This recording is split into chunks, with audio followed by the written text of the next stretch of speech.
세상에서 가장 참혹한 상처는 두 가지라고 생각했다. 사랑하는 사람에게 버림받는 것, 그리고 엄마에게 버림받는 것. 나는 그 둘을 10살에 모두 겪었다. 사람은 누구도 자신이 어디서 태어날지를 선택할 수 없다. 그리고 나는 사랑받지 못할 운명처럼 태어났다. 어릴 적 나에게도 엄마가 있었다. 피곤한 얼굴, 거친 손, 늘 바지 주머니에 남은 동전 몇 개뿐인 엄마. 하지만 나는 그런 엄마를 사랑했고 엄마도 날 사랑한다고 믿었다. 그리고 그날 밤 엄마는 나를 짜장면 집에 데려가 주었다. 오늘은 특별한 날이야 라며 웃어주었다. 나는 몰랐다. 그것이 작별의 식사였다는 것을. 해가 저물 무렵 우리는 낯선 큰 건물 앞에 도착했다. 엄마는 내 머리를 쓰다듬으며 말했다. 여기서 잠깐만 기다려. 금방 올게.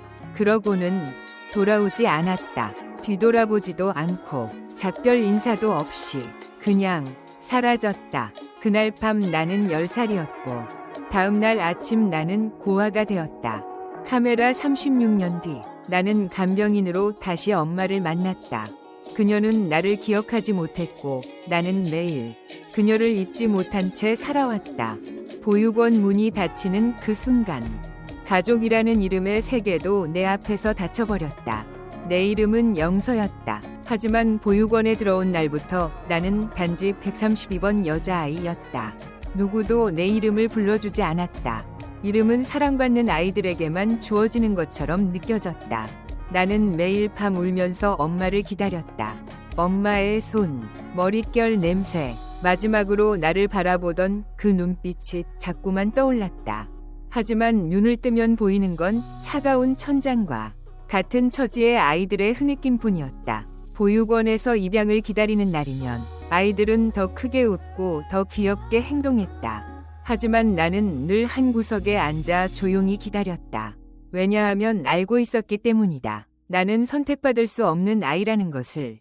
나는 예쁘지도 않았고 애교도 없었으며 항상 말이 없었다. 슬픈 눈으로 가득한 아이를 누가 데려가고 싶어 할까? 어느 날 4살짜리 여자아이가 부잣집 부부에게 입양되는 장면을 봤다. 그 아이는 환하게 웃으며 돌아봤고 나는 고개를 숙였다. 손에는 엄마가 남기고 간 낡은 손수건 하나만 꼭 쥐고 있었다. 나는 그 아이가 밉지 않았다. 그저 나 자신이 밉고 왜 나는 아무에게도 필요 없는 아이일까? 라는 생각만 머릿속을 떠나지 않았다. 어느 날 선생님이 나에게 물었다. 영서야, 엄마 기억나? 나는 고개를 저었다. 만약 엄마가 다시 돌아온다면 용서할 수 있을까? 나는 잠시 침묵한 후 말했다. 엄마는 돌아오지 않아요. 그때 내가 나를 지키기 위해 거짓말을 했던 걸까? 아니면 진심으로 엄마를 원망하고 싶었던 걸까? 나는 스스로 다짐했다. 엄마를 절대 용서하지 않겠다고. 아이를 보육원에 버리고 돌아보지도 않는 사람이 어떻게 엄마일 수 있냐고. 하지만 비가 오는 날이면 나는 여전히 창문 곁에 서서 밖을 바라봤다. 혹시라도 엄마가 돌아오지 않을까 하는 마음 때문이었다. 친구가 가족에게 데려가지는 모습을 볼 때마다 나는 모른 척하고 이불을 뒤집었었다.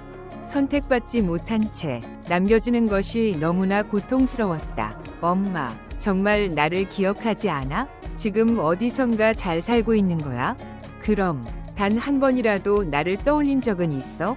나는 그렇게 자랐다. 필요로 하는 사람도 없고 사랑해주는 사람도 없이 그저 그날 밤에 남겨진 아이로서 살아갔다. 18살 보육원을 나온 날 손에 들린 건 작은 캐리어 하나, 지원금 몇 푼, 그리고 세상에서 가장 외로운 발걸음뿐이었다.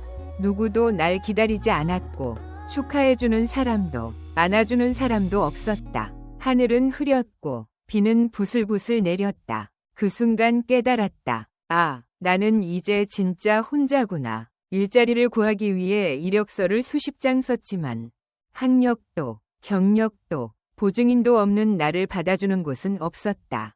결국 엄마가 했던 일을 나도 하게 됐다. 가사 도우미, 설거지, 청소, 노인 돌봄. 어릴 때 그렇게 미워했던 그 삶을 내가 그대로 반복하고 있었다. 하루 12시간 일하고 받는 월급은 월세 내고 나면 손에 쥐는 게 거의 없었다. 아픈 날엔 그저 참았다. 병원은 사치였다. 비 오는 날 버스비도 없어 젖은 발로 집에 걸어가며 생각했다. 나는 왜 이렇게 살아야 하지? 24. 내게도 사랑이 찾아왔다. 근처 중국집 배달원. 잘생기진 않았지만 따뜻했고 매일 퇴근길에 기다려주는 사람이 있다는 것만으로도 나는 처음으로 사랑받고 있다는 기분을 느꼈다. 결혼식도 예물도 웨딩드레스도 없었지만 우리는 서로에게 약속했다. 부자는 못 돼도 외롭게는 하지 않을게. 그리고 아이가 생겼다. 작은 방, 좁은 부엌, 낡은 이불. 그 안에서도 우리 가족은 웃었다. 그러나 행복은 오래가지 않았다. 남편은 배달 중 뺑소니 사고를 당했다. 가해자는 잡히지 않았고 남편은 왼쪽 다리를 쓰지 못하게 되었다. 내가 가장이 되었다. 아침부터 밤까지 일하며 아이들 학비, 병원비, 월세를 감당해야 했다. 나는 더 이상 사람이 아니었다. 그저 숨만 쉬는 기계였다. 어느 날 낡은 우산 하나 들고 밤길을 걷는데 갑자기 비가 쏟아졌다. 그 순간 어릴 때 엄마와 걸었던 그 밤이 떠올랐다. 그리고 문득 그 여자가 지금 어디서 어떻게 살고 있을지 궁금해졌다. 하지만 곧 고개를 저었다. 그 사람은 내 인생에서 사라졌고 나는 이미 용서하지 않기로 했으니까. 그렇게 살던 어느 날 전화 한 통이 걸려왔다. 언니, 아주 부자 할머니 간병인 구해요. 살림 도와주고 숙식 제공, 월급도 2배예요. 해보실래요? 망설이지 않았다. 나는 몰랐다. 그 집에 들어가는 순간 36년 전 나를 버린 그 사람과 다시 마주하게 될 줄은. 나는 가을 아침 그 저택에 도착했다. 하늘은 잔잔했고 가을 햇살은 나뭇잎 그림자를 바닥에 뿌려놓은 듯 따뜻했다. 검은 철문 앞에 차가 멈췄을 때 나는 깨달았다. 이곳은 내가 살던 세계와는 전혀 다른 세상이라는 것을. 날 맞이한 건 중년의 남자였다. 자신을 사모님의 조카라 소개했고 말투와 표정엔 어딘지 모르게 얄미운 여유가 묻어 있었다. 그냥 저를 사장님이라 부르세요. 제 아내는 작은 사모님이고요. 그리고 당신이 돌볼분은 큰 사모님. 제 숙모입니다. 나는 고개를 숙였다. 이제 와서 호칭 따위가 뭐가 중요할까 싶었다. 그 집은 드라마에 나올 법한 대저택이었다. 3층짜리 건물, 12개의 방, 대리석 계단, 샹들리에, 고풍스러운 피아노와 수입 가구들, 어디를 둘러봐도 눈부셨다. 거실 중앙엔 아무도 치지 않는 피아노. 부엌은 내가 살던 원룸 전체보다 컸고 욕실에는 따로 월풀 욕조와 전동 리프트까지 설치되어 있었다. 나는 내가 밟고 있는 카펫이 너무 부드러워 발자국을 남기는 것조차 죄스러웠다. 모든 게 증명하고 있었다. 이 집의 사모님은 한때 왕비처럼 살았다는 걸. 사모님을 처음 만난 건 그날 오후였다. 60대 중후반, 백발이 성성하고 마른 몸, 휠체어에 앉은 채 한쪽 팔은 움직이지 못했다. 말투는 느리고 어눌했지만 눈빛은 또렷했다. 당신이 새 사람이야? 네, 오늘부터 제가 사모님을 모실 거예요. 사모님은 날 조용히 바라보았다. 차가운 시선도 따뜻한 시선도 아니었다. 그저 공허한 눈빛. 오랜 시간 무언가를 기다렸지만 결국 오지 않았다는 걸 받아들인 사람의 눈. 나는 평소처럼 일했다. 죽을 끓이고 몸을 닦아드리고 휠체어를 밀며 정원을 산책했다. 하지만 이 집은 뭔가 달랐다. 돈은 넘쳐나는데 온 집안은 너무 조용했다. 웃음도 방문객도 가족도 없었다. 오직 나, 사모님, 그리고 그 조카 부부뿐. 조카 부부는 언제나 바빴고 사모님은 늘 혼자였다. 그렇게 사는 게 당연한 듯이 정원에는 사모님이 좋아하셨다는 작약꽃이 가득했다. 나는 매일 사모님과 함께 산책했다. 어느 날 물었다. 어떤 색을 제일 좋아하세요? 흰색. 왜요? 눈 같아서. 그 말투엔 어딘지 모를 그리움이 묻어 있었다. 그날 이후 나는 매일 흰 작약 한 송이를 꺾어 방 안 화병에 꽂았다. 그리고 그때 사모님은 처음으로 나에게 미소를 지어주셨다. 나는 알 수 있었다. 사모님은 차가운 사람이 아니라 너무 외로운 분이었다. 사랑도, 대화도, 체온도 없이 그 넓은 저택에 혼자 남겨진 채 오랜 시간을 견뎌온 사람이었다. 어느 날 밤, 나는 조카 부부의 대화를 우연히 들었다. 그 할망구, 왜 이렇게 오래 살아? 제주도 땅 계약서에 사인만 하면 끝나. 조금만 더 버텨. 그 말에 온몸이 얼어붙었다. 그들은 사랑으로 사모님을 모시는 게 아니었다. 오직 유산을 노리고 있었던 것이다. 그리고 3주 뒤, 그 일이 일어났다. 비 오는 아침, 평소처럼 방에 들어가 죽과 약을 준비해드리려는데 사모님이 대답하지 않으셨다. 사모님, 괜찮으세요? 조심히 손을 잡았을 때 사모님의 손은 차가웠다. 하지만 살아계셨다. 두 번째 뇌졸중이었다. 입은 한쪽으로 틀어지고 말도 못하시고 눈만 간신히 움직였다. 나는 즉시 구급차를 불렀고 병원으로 함께 향했다. 의사는 말했다. 10분만 늦었으면 돌아가셨을 겁니다. 덕분에 살았습니다. 나는 대기실에 앉아 손을 떨었다. 무서워서가 아니라 사모님이 진심으로 걱정되었기 때문이다. 그날 이후 사모님은 말을 하지 못했다. 하지만 눈으로, 손끝으로 나를 느끼고 계셨다. 나는 매일 손을 잡고 책을 읽어드렸고 아이들과 남편 이야기도 해드렸다. 어릴 적 먹었던 음식들을 해드리고 그 시절 엄마와의 기억을 이야기해드렸다. 그러던 어느 날 나는 이렇게 물었다. 사모님, 만약 제가 엄마를 다시 만난다면 그분이 저를 버렸다는 사실을 잊을 수 있을까요? 사모님의 눈에서 눈물이 흘렀다. 아무 말 없이 조용히 나는 그 눈물을 닦아드렸다. 그리고 마음속 어딘가가 묘하게 흔들렸다. 그분이 정말 나의 엄마라면 어땠을까? 아니야, 아닐 거야. 그럴 리 없어. 그냥 닮은 사람일 뿐. 그렇게 애써 외면했지만 그날이 가까워지고 있었다. 내가 36년 전 그 비 오는 밤 보육원 앞에 남겨졌던 그 아이임을 세상에서 유일하게 알고 있는 단서가 곧 내 눈앞에 나타날 것이었다. 돈으로는 외로움을 살 수 없고 침묵으로는 죄책감을 덮을 수 없다.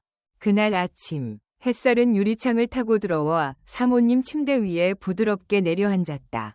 나는 따뜻한 물과 수건을 들고 방에 들어갔다. 평소처럼 몸을 닦고 옷을 갈아입히기 위해 별다를 것 없는 일상이었다. 그러나 나는 그 순간을 절대 잊지 못한다. 사모님의 잠옷 목 부분을 살짝 내리며 어깨를 닦아드리던 중 나는 멈추었다. 숨이 멎는 줄 알았다. 오른쪽 쇄골 아래 초승달 모양의 작은 흉터. 그 자리에 그 모양의 그 빛깔로 어릴 적 보육원에서 받았던 단 하나의 엄마 사진. 그 사진 속 여자에게도 똑같은 흉터가 있었다. 손이 떨렸다. 머릿속이 하얘졌다. 주변 소음이 사라지고 오직 그 흉터만 눈앞에 또렷하게 남았다. 나는 애써 표정을 숨기며 평소처럼 일했다. 아무 일도 없었던 것처럼. 하지만 가슴 속에선 무언가 거대한 것이 무너져 내리고 있었다. 그날 밤 나는 조용히 방으로 돌아와 문을 잠갔다. 불도 끄고 침대에 앉아 울었다. 휴대폰을 꺼내 몇 년 전 찍어둔 그 오래된 사진을 꺼냈다.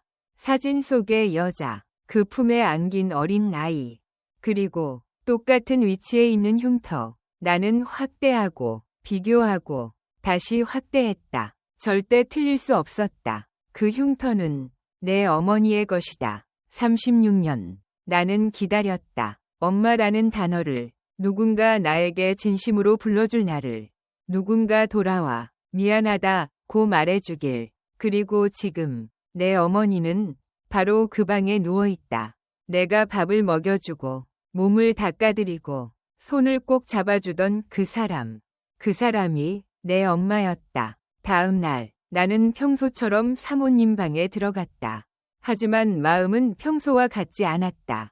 나는 그를 바라봤고 그는 나를 바라봤다. 눈빛이 흔들렸다. 그 눈동자 속에는 무언가 알고 있다는 슬픔이 담겨 있었다.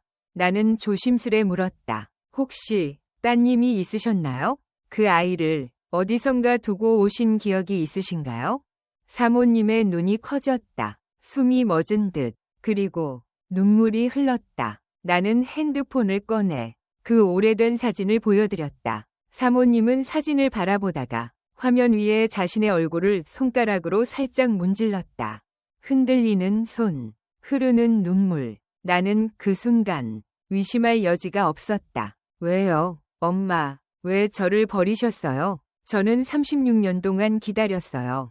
한 번만이라도 저를 찾아와 줄 알았어요. 사모님은 말을 할 수 없었다.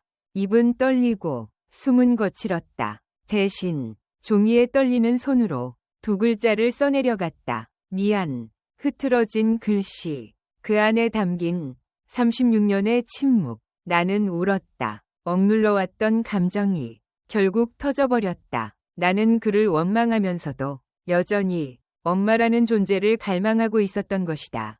사모님은 내 손을 꼭 잡았다. 나는 말없이 그 손을 잡아주었다. 그리고 조용히 말했다. 엄마, 괜찮아요. 지금이라도 돌아와줘서 고마워요. 용서는 그 사람이 받을 자격이 있어서가 아니라 나 자신이 더 이상 찢긴 마음으로 살 수 없기 때문이다. 어머니가 쓰러진 후 나는 단 하루도 긴장을 풀 수 없었다. 내가 곁에 있어야만 안심이 되었고 나는 이제 간병인이 아닌 딸이었다. 하지만 평온은 오래가지 않았다. 그리고 어느 날 그들의 진짜 얼굴이 드러났다. 그날 오후 나는 평소처럼 방으로 들어갔다. 사모님의 침대 옆에는 조카 부부가 서 있었다. 그들의 눈빛은 따뜻하지 않았다. 오직 욕심과 계산으로 가득했다. 숙모, 여기에 서명만 해주세요. 그냥 잠시 저희가 대신 관리하는 거예요.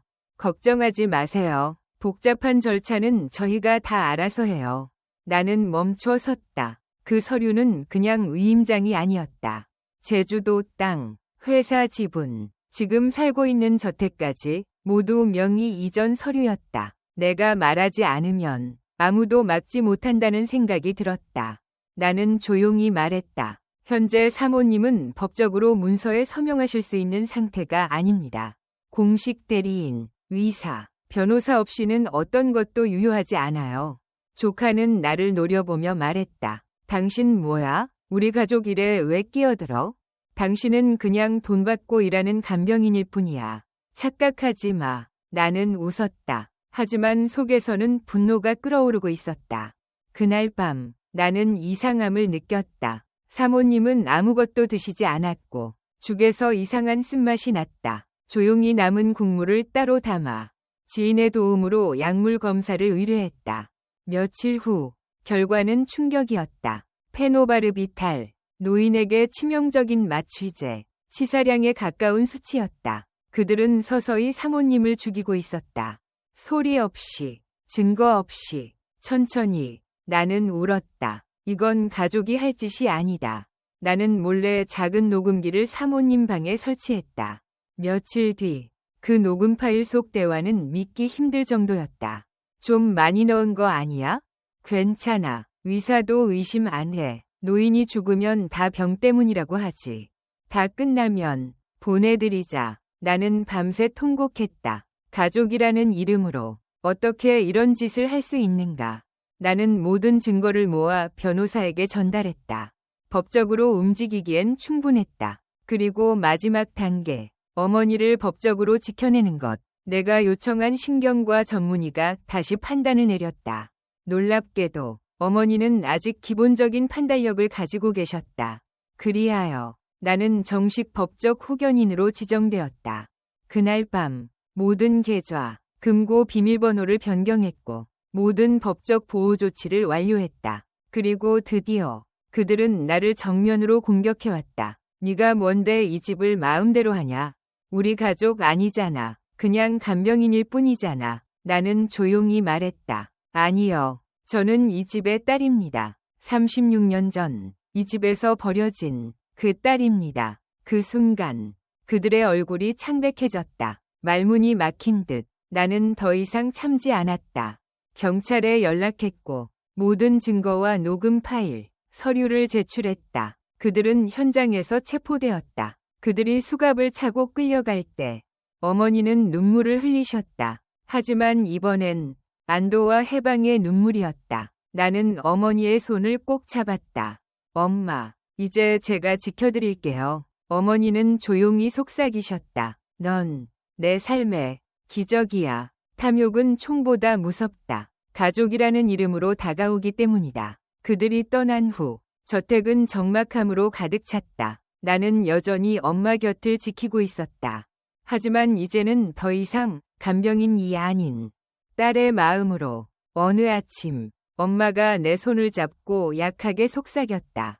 이젠 말하고 싶어. 나는 녹음기를 꺼냈다. 그건 증거가 아니라 고백을 남기기 위한 기록이었다. 왜 날 버리셨어요? 엄마? 왜 한 번도 찾지 않으셨어요? 엄마는 한참을 눈 감은 채 침묵하셨다.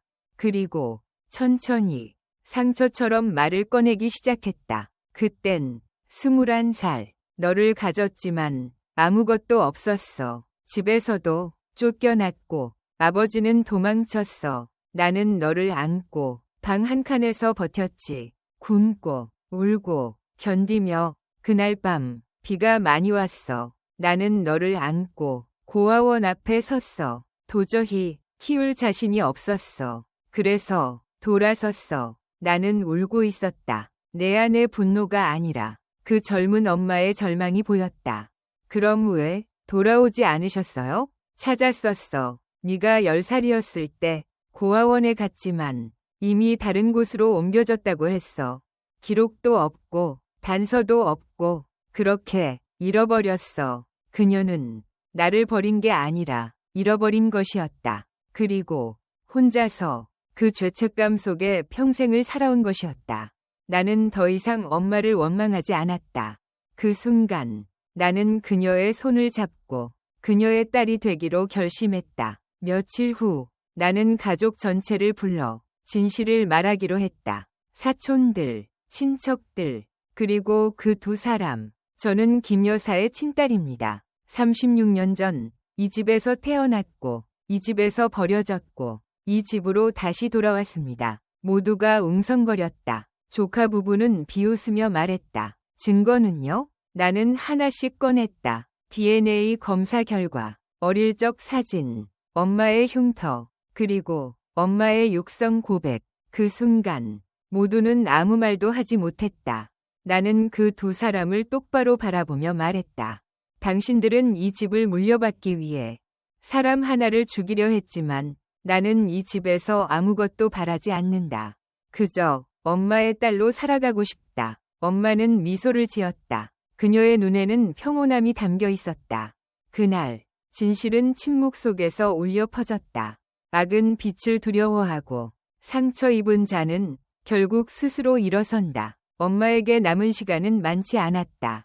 나는 알고 있었다. 하지만 진실이 드러나고 모든 오해가 사라진 후 그 짧은 시간이 얼마나 소중한지 절실히 느꼈다. 우리에게 주어진 몇 달, 그 몇 달이 내 생애 처음으로 엄마와 함께한 계절이었다. 이제 저택은 조용했다. 어색한 발소리도 냉정한 명령도 없었다. 아침이면 창문을 열고 햇살을 들이고 따뜻한 생강차를 내드리고 책을 천천히 읽어드렸다. 엄마는 말이 거의 없었지만 내가 엄마라고 부르면 그 눈이 미세하게 떨렸다. 그 눈빛은 말하고 있었다. 그래, 엄마 여기 있어. 나는 매일 편지를 썼다. 하루가 끝나기 전 그날 있었던 일을 써서 읽어드렸다. 오늘은 엄마가 좋아하던 죽을 만들어 봤어요. 엄마가 손수건을 수놓았다는 걸 알았어요. 이젠 아침마다 엄마 미소를 보는 게 제 하루의 시작이에요. 엄마는 조용히 고개를 끄덕이셨다. 그 작은 반응 하나하나가 세상 가장 따뜻한 대답이었다. 어느 날 나는 엄마를 휠체어에 모시고 마당으로 나갔다. 꽃무늬 리본과 내가 쓴 시로 장식한 의자였다. 엄마는 하늘을 올려다보았다. 나는 옆에서 조용히 말했다. 엄마, 전엔 봄이 싫었어요. 혼자 있는 사람에겐 봄이 더 외롭거든요. 하지만 올해 봄은 엄마랑 함께해요. 그날 엄마는 조용히 눈물을 흘리셨다. 나는 엄마의 무릎에 기대어 잠시 아이가 되었다. 처음으로 진짜 딸이 되었다. 밤에 눈을 떴을 때 엄마가 나를 바라보고 계셨다. 말없이 그저 부드럽게 오래도록. 나는 물었다. 왜 안 주무세요, 엄마? 엄마는 대답하지 않으셨다. 다만 손을 뻗어 내 머리를 쓰다듬었다. 그건 마지막 인사였다. 그리고 어느 아침 엄마는 조용히 떠나셨다. 표정은 너무나 평온했고 마치 방금 꿈에서 깨어난 듯했다. 나는 속삭였다. 잘 가요, 엄마. 남은 삶은 제가 대신 살아드릴게요. 장례는 소박하게 치러졌다. 장송곡도 조문 인파도 없었다. 그저 나만 정원에서 엄마에게 매일 읽어드리던 편지를 낭독했다. 엄마, 전 이제 엄마를 원망하지 않아요. 용서는 상대가 받을 자격이 있어서가 아니라 제가 평온해지고 싶어서예요. 엄마가 돌아와줘서 고마워요. 저는 잘 살게요. 사랑해요. 그 후 나는 그 집에 남아 작은 독서 공간을 열었다. 이름은 엄마바람 도서관. 엄마가 수놓은 손수건, 우리가 함께 읽었던 책, 햇살 받던 휠체어가 그곳에 놓여 있었다. 어느 날 누군가 물었다. 당신은 고인과 어떤 관계인가요? 나는 웃으며 대답했다. 딸이에요. 장례가 끝난 후 나는 곧장 집으로 돌아가지 않았다. 조용히 묘비 앞에 섰다. 차가운 바람 속에서 마음 한구석이 휑하고 허전했다. 그 순간 나는 울지 않았다. 눈물은 이미 다 흘렸고 남은 건 의지뿐이었다. 엄마는 마지막 순간에 나에게 한 가지 소망을 남기셨다. 정의. 엄마를 진심으로 지켜내지 못한 지난날의 죄책감. 이제는 행동으로 갚아야 할 때였다. 나는 변호사와 함께 모든 증거를 정리했다. 엄마가 남긴 녹음 파일, 몰래 설치해둔 CCTV 영상, 그리고 옛날 가정부의 증언. 그녀는 해고되기 전 두 사람의 수상한 행동을 목격했었다. 사건은 단순한 사기에서 노인 상해 및 살해 미수 혐의로 변경되었다. 경찰은 다시 그들을 체포했고 이번엔 보석도 없었다. 법정에서 나는 엄마의 딸로서 당당히 증언대에 섰다. 변호인 측은 이렇게 주장했다. 고의는 없었습니다. 그저 몸이 약하신 숙모를 돕기 위한 조치였을 뿐입니다. 나는 조용히 말했다. 엄마는 독살될 뻔했습니다. 그들은 그녀가 살아있는 동안 모든 재산을 자기들 이름으로 바꾸려 했습니다. 그건 실수가 아니라 계획된 범죄입니다. 재판부는 증거를 받아들였고 녹음 파일이 법정에서 공개되었다. 이젠 오래 못 살 텐데 뭐하러 기다려. 서류도 다 끝났고 이제 편하게 가시게 해드려야지. 차가 흔들리는 소리, 비웃는 듯한 낮은 웃음소리. 법정 안에 정적이 흘렀다. 사람들의 얼굴이 굳어졌다. 그리고 선고가 내려졌다. 징역 12년형. 모든 유산 상속권 박탈. 유산은 고인의 유언에 따라 공익재단에 귀속. 나는 법정을 나왔다. 햇빛이 눈부셨다. 그날 나는 엄마를 지키지 못한 죄책감을 조금 덜어냈다. 기자들이 물었다. 오늘 판결에 대해 어떻게 생각하시나요? 나는 조용히 대답했다. 기쁘지 않아요. 다만 평온합니다. 정의는 복수가 아니라 잃어버린 존엄을 되찾는 것입니다. 그날 밤 나는 다시 저택으로 돌아왔다. 엄마와 함께했던 휠체어 자리 옆에 앉았다. 달빛 아래 잔잔한 바람이 불었다. 나는 하늘을 바라보며 속삭였다. 엄마, 이제 괜찮아요. 그 사람들 벌을 받았어요. 그 순간 살랑이는 바람과 함께 작은 꽃잎 하나가 내 손등에 떨어졌다. 나는 웃었다. 엄마가 대답해 주신 것 같았다. 다시 봄이 왔다. 하얀 저택도 이제는 전과 다르다. 어둠과 음모의 공간이 아니라 기억과 용서가 살아 숨쉬는 공간이 되었다. 나는 여전히 이 집에 혼자 살고 있다. 하지만 더 이상 외롭지 않다. 매일 아침 창문을 열고 생강차를 내리고 엄마가 앉으시던 의자에 앉는다. 탁자 위에는 사진 한 장. 젊고 아름답고 부드러운 눈빛을 가진 엄마. 이제는 아무도 엄마를 냉정한 여사라고 부르지 않는다. 모두가 그녀를 이렇게 기억한다. 엄마, 나는 책을 쓴다. 소설이 아니다. 회고록. 버려졌던 아이, 고독했던 노년의 여인, 그리고 너무 늦었지만 결국 서로를 찾은 두 사람의 이야기. 책 제목은 기억으로의 귀환. 누가 읽어줄지는 모르지만 나는 그저 쓰고 싶었다. 엄마를, 그리고 나 자신을 글로 다시 살아있게 만들기 위해 나는 매주 고아원을 방문한다. 내가 자랐던 곳, 나는 나에 대해 말하지 않는다. 단지 아이들과 시간을 보낸다. 동화를 읽고, 머리를 묶어주고, 자전거를 고쳐주며, 어느 날, 한 여자아이가 물었다. 이모는 엄마 있어요? 나는 웃으며 말했다. 있지. 이모의 미소 속에 엄마가 함께 있어. 나는 결혼하지 않았다. 사랑하지 않아서가 아니라 이후의 삶은 엄마가 남겨준 사랑을 지키며 살고 싶었기 때문이다. 어느 가을날 뜻밖의 편지를 받았다. 예전 가족들 중 한 명. 한때 내 존재를 부정했던 사람. 편지에는 이렇게 쓰여 있었다. 우리가 틀렸습니다. 당신을 남이라 생각했지만 결국 그 집에 따뜻함을 남긴 사람은 당신이었습니다. 나는 편지를 들고 울지 않았다. 다만 마음이 조금 가벼워졌다. 어느 날 꿈에서 엄마를 보았다. 꽃무늬 옷을 입고 마당에 앉아 계셨다. 밥 먹으러 와라 하고 부르셨다. 나는 달려가 엄마 옆에 앉았다. 엄마는 계란 부침을 하나 집어주셨다.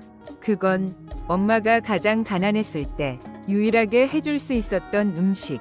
잠에서 깼을 땐 이불이 눈물로 젖어 있었지만 가슴은 따뜻했다. 나는 용서받은 것이다. 엄마에게서도, 그리고 과거의 나 자신에게서도. 책이 인쇄되어 나왔을 때 첫 번째 책 한 권을 엄마의 재단 위에 올려놓았다. 고개를 숙이며 말했다. 엄마, 이젠 아무것도 가지지 않았지만 저는 제대로 살았어요. 제대로 사랑했고 제때 용서했어요. 사람들이 종종 물어본다. 후회는 없어요? 가족도, 인생도 완전하지 않았는데? 나는 웃으며 대답한다. 모든 걸 가졌던 건 아니지만 단 한 번 엄마의 딸이 될 수 있었어요. 그걸로 충분해요. 얼마나 더 살 수 있을지는 모르겠지만 내일 떠난다 해도 후회는 없다. 가슴 속에는 사랑과 봄날의 기억만 남았다. 슬픈 결말도 후회가 없다면 아름다운 마무리가 된다. 이 뜻깊은 이야기를 들어주셔서 진심으로 감사합니다. 여러분의 소중한 의견을 댓글로 남겨주세요. 매일 밤 이야기 하나 채널을 구독하시면 삶 속에 더 많은 의미와 따뜻한 이야기들을 만나실 수 있습니다.